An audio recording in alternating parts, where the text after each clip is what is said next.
So in the previous video we have studied about the how to express the concentration terms of a solution. उसमें हमने percentage, mole fraction, molarity, molality, parts पर million, last आपका था parts पर million. तो parts पर million जो होता है it is use for the very dilute solution when a very small quantity of solute is present in a large quantity of solution. ठीक है, फिर यहाँ पे हमने इन सब का मैथमेटिकल एक्सप्रेशन देखा था। Now we are going to study about the solubility. तो सबसे पहले हम देखते हैं कि सॉल्युबिलिटी होता क्या है। तो सॉल्युबिलिटी ऑफ अ सब्सटेंस, किसी भी सब्सटेंस की सॉल्युबिलिटी क्या है? Is it it's maximum amount that can be dissolve in a specific amount of solvent.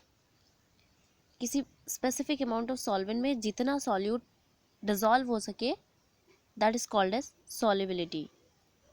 अब जो आपकी सॉल्युबिलिटी है it depends upon the nature of solute and solvent, और साथ ही साथ जो आपकी सॉल्युबिलिटी है it depends upon the temperature and pressure. तो एक एक करके हम इसमें देखेंगे। देखो, सबसे पहले हम देखते हैं solubility of a solid in liquid. जब आपका कोई भी सॉलिड पार्टिकल्स लिक्विड में डिजॉल्व होता है उसकी सॉल्युबिलिटी देखेंगे। And after that we will look about the solubility of a gas in liquid. जब आपकी गैस लिक्विड में डिजॉल्व होगी तब वो कौन कौन से फैक्टर्स पर डिपेंड करती हैं, जैसे टेम्परेचर, प्रेशर, ठीक है, नेचर ऑफ अ गैस, वो सारी बातें हम इसमें स्टडी करेंगे। तो सबसे पहले हम इसमें स्टडी करने जा रहे हैं solubility of a solid in liquid. ठीक है, सॉलिड को हमें लिक्विड में डिज़ोल्व करना है। तो जैसे कि सॉलिड को हम लिक्विड में डिज़ोल्व करते हैं, तो जैसे कुछ सॉलिड्स होते हैं जो लिक्विड में रेडिली डिज़ोल्व हो जाते हैं, ईजिली डिज़ोल्व हो जाते हैं, और कुछ सॉलिड हैं जो आपके डिज़ोल्व नहीं होते। जैसे कि हम देखते हैं आपका NaCl है, वो वाटर में ईजिली डिज़ोल्व होता है। शुगर जो है वो आपका वाटर में ईजिली डिज़ोल्व हो जाता है। लेकिन अगर हम यहीं पे नेप्थलीन और एंथ्रासीन की बात करें तो वो वाटर में डिज़ोल्व नहीं होती हैं। ठीक है, तो हम यहाँ से कह सकते हैं कि एक टर्म आपका आता है यहाँ पे, like dissolve like rule. Like dissolve like rule, ये हमें क्या बोलता है कि जैसा आपका सॉल्यूट पार्टिकल है वो उसी तरह के सॉल्वेंट में डिज़ोल्व होगा। जैसे कि solute dissolve in a solvent if the intermolecular interactions are similar. तो आपके अगर सॉल्यूट और सॉल्वेंट के जो इंटरमोलिकुलर इंटरैक्शंस लगते हैं, फोर्सेस लगते हैं, वो अगर आपके सिमिलर हैं तो वो सॉल्यूट जो होगा वो सॉल्वेंट पे डिज़ोल्व हो जाएगा। अगर जो आपके इंटरमोलिकुलर इंटरैक्शंस हैं वो डिफरेंट होंगे, डिफ़र कर रहे हैं, तो जो सॉल्यूट पार्टिकल होगा वो सॉल्वेंट में डिज़ोल्व नहीं करेगा। तो इसलिए ये आपका यहाँ से टर्म एक्सप्लेन हो गया कि लाइक डिज़ोल्व लाइक रूल क्या है। आई थिंक आप सभी को समझ में आ गया होगा।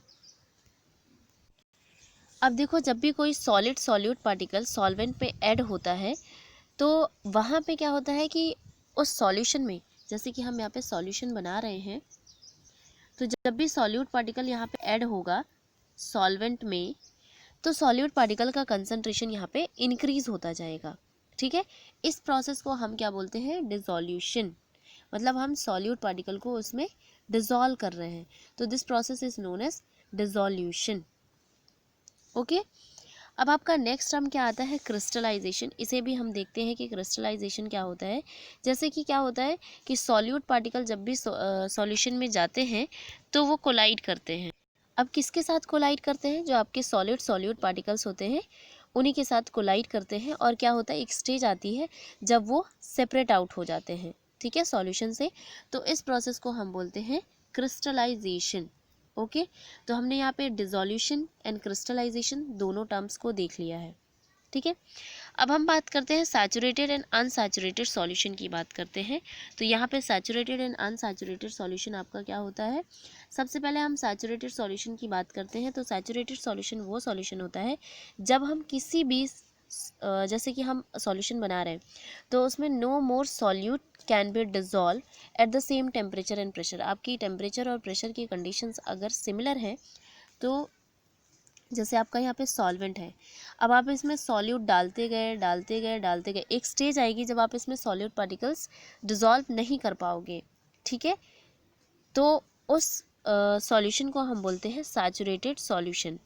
Okay, that solution is known as saturated solution. अब हम यहाँ पे अनसैचुरेटेड सॉल्यूशन की बात करते हैं कि वो क्या होता है।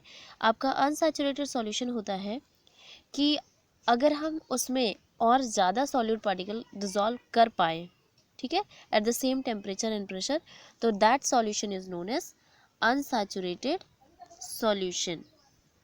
Okay, unsaturated solution.